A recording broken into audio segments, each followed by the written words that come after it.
Hi everybody, and welcome to a new video of this CAD tool and TMS video series. In this tutorial, we're going to see a new tool that is used in localization, and this TMS is going to be Lokalise. Let's dive in. Alright, so this is the dashboard for Localized, and right now I have an empty dashboard because I didn't create any project.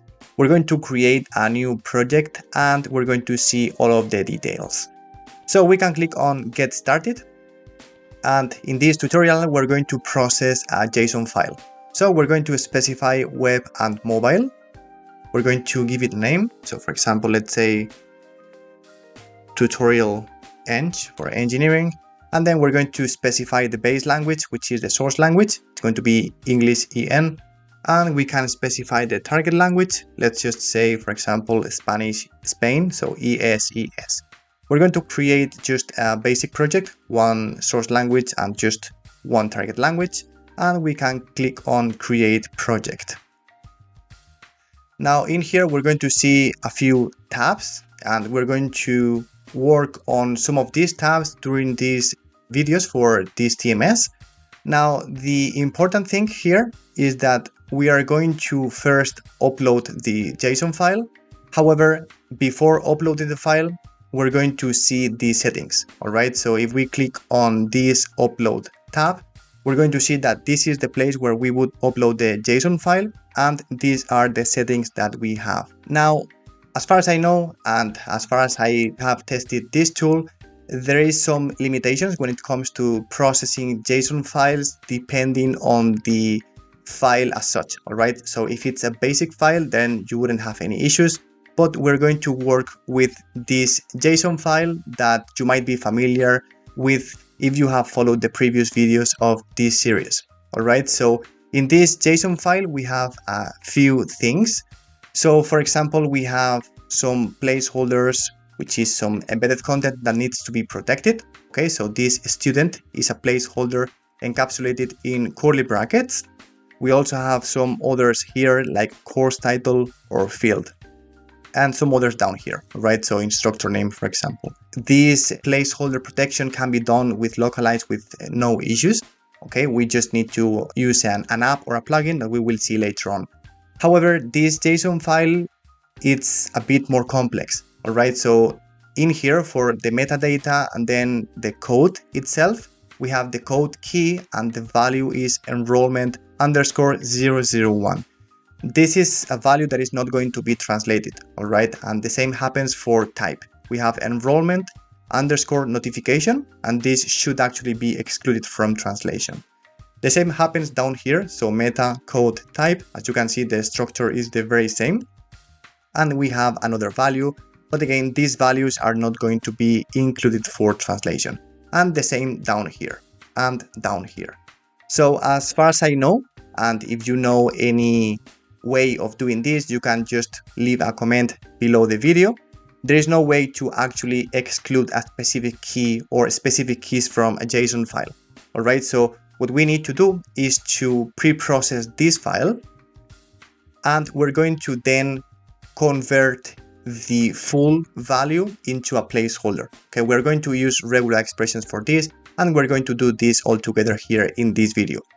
Now, a separate thing that needs to be done is that in this JSON file, we have some context. So in this case, we have context underscore DNT, which stands for do not translate.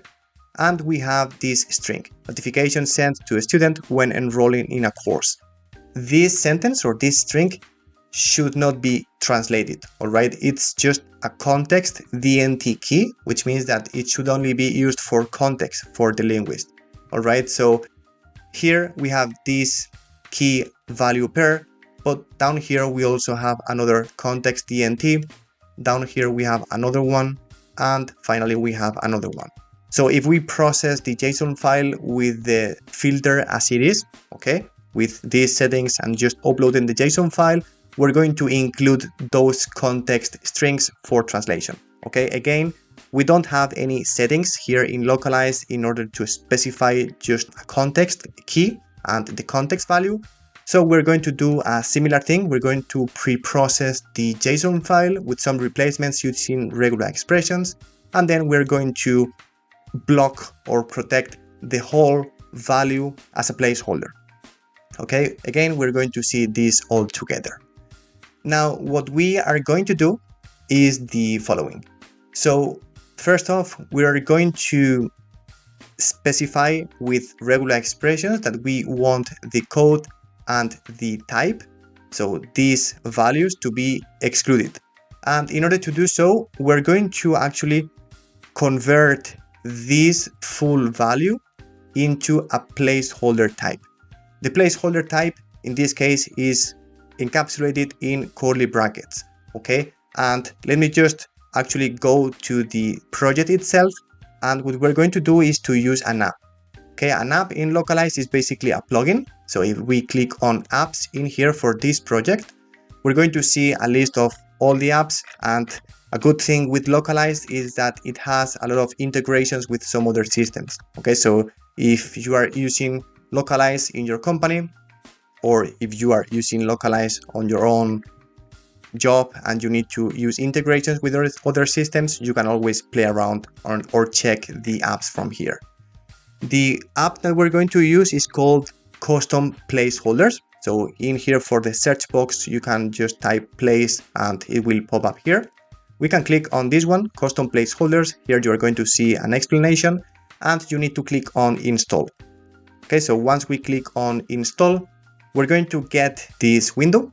Okay, and this is just the configuration. The configuration, I would say, is very basic, very limited. Okay, because it would only process one start with and one ends with. Okay, we don't have a way to specify multiple configurations, but for now, let's just use the curly brackets. Okay, we are going to start with this curly bracket and we're going to end with the closing curly bracket. So everything that is found inside is going to be treated as a placeholder. Okay, basically with this app, we don't need to use regular expressions to select, for example, I don't know, like any character one or more times and then the question mark, for instance. Okay, we don't need to do this with this app. It just starts with and ends with. Here for file format, we're going to use all supported formats. We could actually specify JSON, but let's just use all supported formats and let's click on enable app. Now, this is now enabled. Something that I would like to show you is that when you click on upload, there is a way to convert to universal placeholders. And I would like to show you this page. Okay, so if you click on this label and you go to universal placeholders, it's going to open the documentation for Lokalise. And here you're going to see a few things. Now, if your JSON file is using this notation, so 2 curly brackets for the placeholder, then you don't need to use this app. All right, you don't need to use this app. You can just click on convert to universal placeholders. It's going to process these couple of curly brackets for the beginning and for the end, and it will treat it as a placeholder. And then once you prepare the file, the translator does the job, reviewer as well. When you try to download or export the file, it's going to put this same format for the placeholder. Now, the thing is, what if you have a JSON file with any other kind of placeholder? So for example, in our case, we have only one curly bracket. You could also have actually any other type of style. All right. Now, if you're processing an XML and you have this style, you can also use the universal placeholders. And then down here, you're going to see a few more. Okay, so the print, TF, iOS, ICU, net. So depending on the file format that you are processing, if you are using the standard, let's say, type of using placeholders, then you can use the universal placeholders. But if you would like to create a customized one, then that's the way that you would do it with the app, as we have seen, and then you just enable the app with the opening curly bracket in this case and the closing curly bracket. Otherwise, if you have any other placeholder, for example, like this one, and if you use the universal placeholder one, like the option, then once you process this placeholder, it's going to be processed, all right? But then for the download or for the export, it's going to transform the placeholder into a different variant, okay? So that's not something that you would like to do. You would like to keep the same placeholder that we have in the source in the localized files.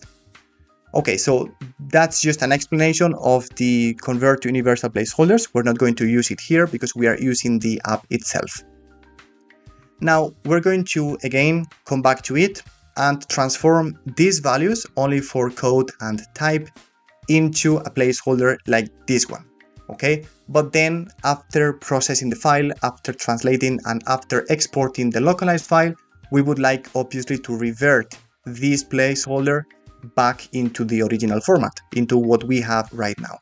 So we need to do something unique. Okay, we can't use just the curly bracket for the opening and the curly bracket for the end, because otherwise then we wouldn't know what to replace afterwards. Now, something that we can do is, let's use the find option here with placeholders. Okay, we need to activate the regular expression option for placeholders. And in case you are not familiar with regular expressions, below this video, you're going to find the Localization Engineer course. It's going to have a link to the Engineer course. And first you will start with a preview, but you're going to see a full explanation of regular expressions. So most of the things that we're going to cover here, it's all explained in that course, in case you are interested. Now, let's just actually try to identify the code or the type keys. All right, so something that we can do is just use, for example, here, let's say code or type, and I am encapsulating this in a group. I will explain this later on. So it's going to be a literal quote, then either code or type, and then just a quote. Okay, here we're going to have the colon, space, and then inside quotes, we're going to see the value for this key. Okay, so the value for this key is always going to be, in this case at least, it's going to be either a letter, an underscore, a number. Okay, so what we can do is just to say \w, which is a shorthand character class for any letter, any number, or any underscore, one or more times. Now for now, and I suggest you that once you build your regular expression, you type anything and then click on find next, just in case you are missing anything. Okay, so you make sure that it's working fine. Okay, so it's capturing all of the things that we want, really. Okay, it's good for now. Now what we need to do is we need to do a replacement. All right, and in this replacement, we would like to keep everything except for the thing that we have in the value itself. And the thing in the value is going to be this one. So something that we can actually do is to make this part a group. So from the very beginning until the first quote of the value, which is this one. Okay, so the quote is included in the group. And let me actually transform this group into a non-capturing group. Okay, this is because then for the back reference, this is not going to be taken as a group itself that can be referenced. Okay, now this is going to be the first group. This part is going to be the value that we have in here. And lastly, we have just the quote. Okay, for the quote, we don't actually need to capture this in a group, but let me just add it in a group. Okay, so that we can just back reference the whole group itself. And what we are going to do is to capture the value itself in a group, because we would like to simply transform this value into a placeholder type and adding custom or code at the very beginning. Let's try first that it's still working. Okay, so find next, it's still capturing the whole thing. Now we would like to replace this with the first group. So in the end, it's going to transform, the first group is capturing this. Okay, so from the very beginning until after the quote. Okay, so the quote is in here and the quote is here. So we're capturing the full group. Now before the second group, and the second group, remember that is everything that we have inside. Okay, so all of this part.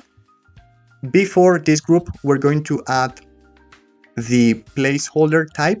Okay, so it's going to be captured in a curly brackets, and we're going to say something like code and then group number 2. So this part is going to be taken as a literal string. Then we're going to have the group itself. Okay, so in this case, we're going to have enrollment underscore 001, and then we're going to have the third group, which is only the quote. Okay, again, we can just do this and then just keep the quote. Okay, but just for reference purposes, we're going to use groups and back references. Okay, it's just the very same thing.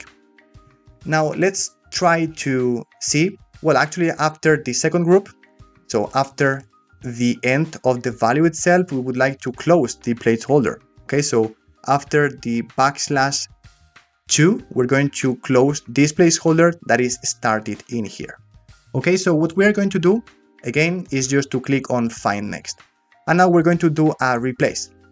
Okay, so in this case, we're keeping the code key, we're keeping the quotes and the colon itself, but we're transforming the value itself into a placeholder. In this case, we are adding the curly bracket for the opening and the closing curly bracket, and we are saying code colon. Okay, this is just a way to identify that this is a specific code, okay, that we need to replace back after translation. So we can find next, replace. Okay, we can see that it's doing the very same thing, so replace all. All right, so right here, we have now all of these keys that had to be excluded from translation, converted into a value whose content is actually a placeholder itself. Now, we're going to handle the context underscore DNT because this is just a very similar thing. Okay, so instead of now saying the code or type, we're going to keep the quotes, but inside the quotes, we're going to say context underscore DNT. Okay, it's the very same thing. We don't need to change anything because the structure of the JSON is the same, key and value separated by a colon, and then with quotes, the keys and the values. So context DNT, and then just this part, we need to modify it because now it's a full string. Okay, so we have notifications sent to a student when enrolling in a course. So now we can't just use the shorthand character class \w because we would have maybe spaces, we can also have commas, whatever. So we can do something like this. Any character, okay, in here, one or more times, but then we're going to make it lazy until we find the quote, and we can even force it to have the comma, okay, because otherwise if we have a quote inside the string, it's going to be cut. We don't have any quotes in here, okay, so in the context strings we don't have any quotes, but in order to make it more robust, we're going to say comma after the colon, which is basically this comma at the very end. Okay, we always have a comma at the very end for the context DNTs. Okay, so we can say something like this. Let's just find next. Okay, it's doing the job. Find next, it's also doing the job. Correct. Now we're going to replace this with the first group. So again, we're going to keep the context DNT key. Now, instead of saying code, I would like to say context because I want the linguists, when they are translating in the editor, I would like them to know that this is context and it's not code, like something just to be completely excluded, okay?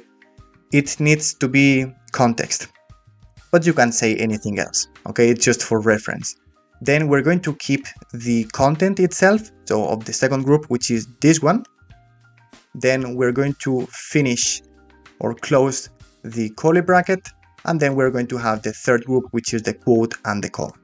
So let's find next, replace. We're replacing the value itself with, again, a placeholder type with context colon at the very beginning. So find next, and then just do replace all for the others. I have done this for the first one, so let me just remove it. That's why it has added it twice, and let me actually remove the closing one. It's just because I did it once and then I clicked again and did that same thing again.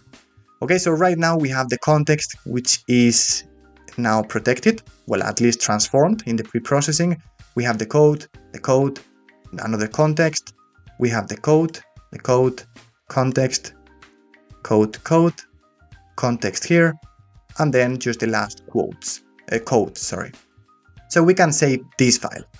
Okay, now it should be ready to be ingested into the tool. So let's click on select a file, Let me actually get the path from here and select file. I have the path already here. Okay, so messages.json, and it's going to be imported. So it's in here. It reads all of the keys and the number of words. Remember that we have activated and enabled the app itself, the custom placeholders, so we can click on import files. We get the messages here.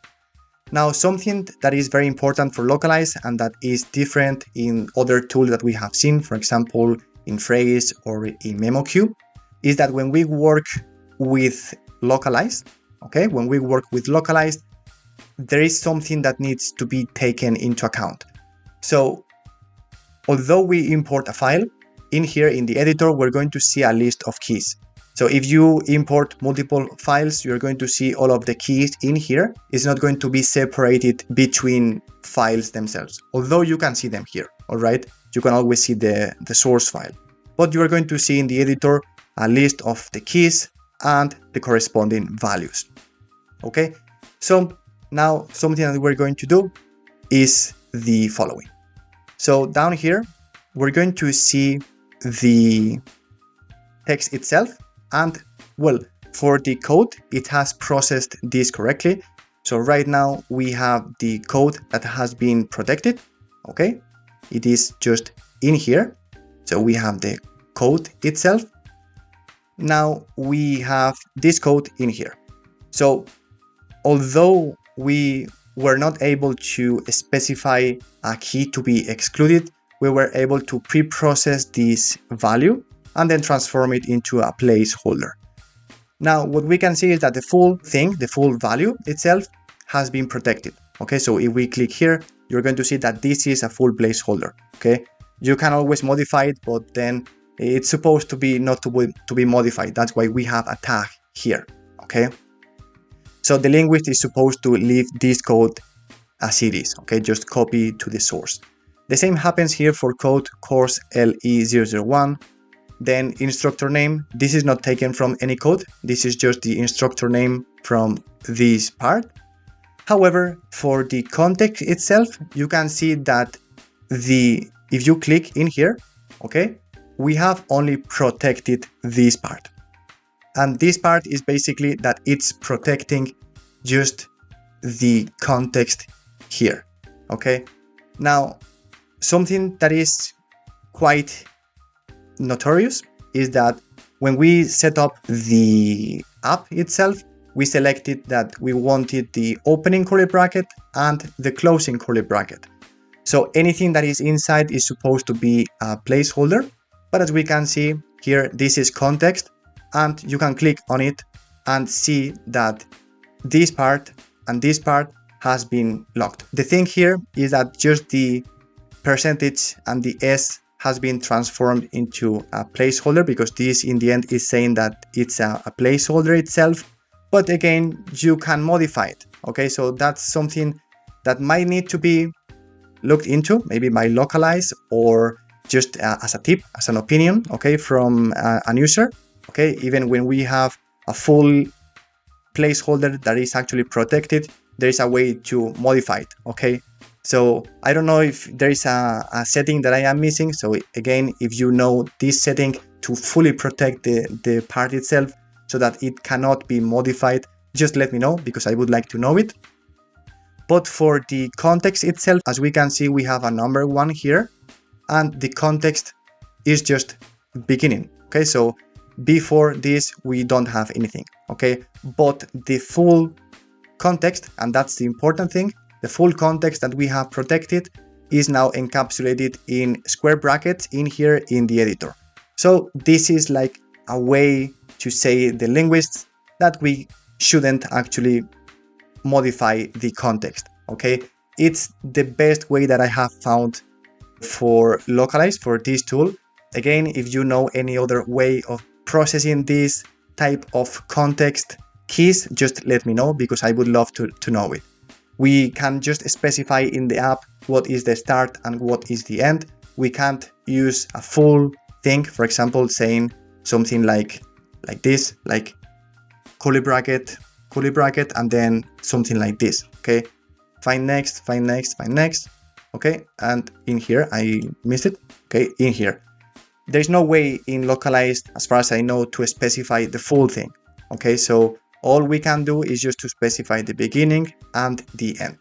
And we are supposed to let the linguist know that whenever they find this, it shouldn't be modified, sorry, because it's kind of protected with these square brackets. Okay, and you can see that the square brackets are not found in other strings. For example, go from 0 to engineering various file types of projects, etc. Because this is a string for translation. I hope this is clear. And again, if you find any other way of processing this, just please let me know. So basically, this is it. All right, so we have protected the normal placeholders. So these placeholders, which are quite easier to protect. And by the way, something that I missed is that whenever the linguist is working on the translation for these keys values, they're going to see this context, okay? But actually the order of the keys and the values is not the same order that we can see here. Okay, so it's not starting by hi student up here. So a very important tip, I think, is just that you should be sorting by, instead of last added, should be sorting by first added. Okay, and this way the first string is hi student, so we can see hi student in here. We can see the placeholder that has been protected very nicely. Then welcome to Localization Academy, okay, which is the next part. The next one is you have successfully enrolled in whatever. So whenever the linguist sees the context, it's going to be here. It's going to be in the same order as the source file. Okay, so they will know that whenever they are translating this key or the surrounding keys or values, let's say, because we are actually translating the values, not the keys, but you get what I mean, hopefully. The context is going to be here. So they will say, okay, so anything that is before or after should be taken into consideration. In this case, notification sent to a student when enrolling in a course. And here the previous string is saying you have successfully enrolled in the course title course, get ready to dive into field and expand your knowledge. Okay, so this is just acting as a context, but it's not something to be translated. And then if you scroll down, you're going to see that everything has been protected. The placeholders have been protected. The code itself here has been protected because we didn't have a way to exclude the full keys from the JSON file. So this at least has been protected. And then lastly, we have the context. Okay, again, the context has a full string. So that's why it appears a little bit different compared to the code itself. But you can see the square brackets in here. Okay, and those are not supposed to be modified by the linguist. All right, so that's all for this tutorial. I hope it has been useful for you, and at least I hope that you have found and understood the limitation that we have with Lokalise. Again, there might be some other alternatives to process a JSON file like this one in Lokalise, but if you have any comments, any tips or whatever, just let me know, please. I have processed this file the best way I know. If we have a basic JSON file, then that would have been easier because you can just process the file directly with Lokalise, with the universal placeholders, with no keys to be excluded and without any context. But I am trying to use the same file that I have used for other tools like MemoQ and Phrase. So at least this is a way for you to compare different tools and at least to compare the way that we can have to process this JSON file. Okay, so thank you for watching and I will see you in the next video. Bye.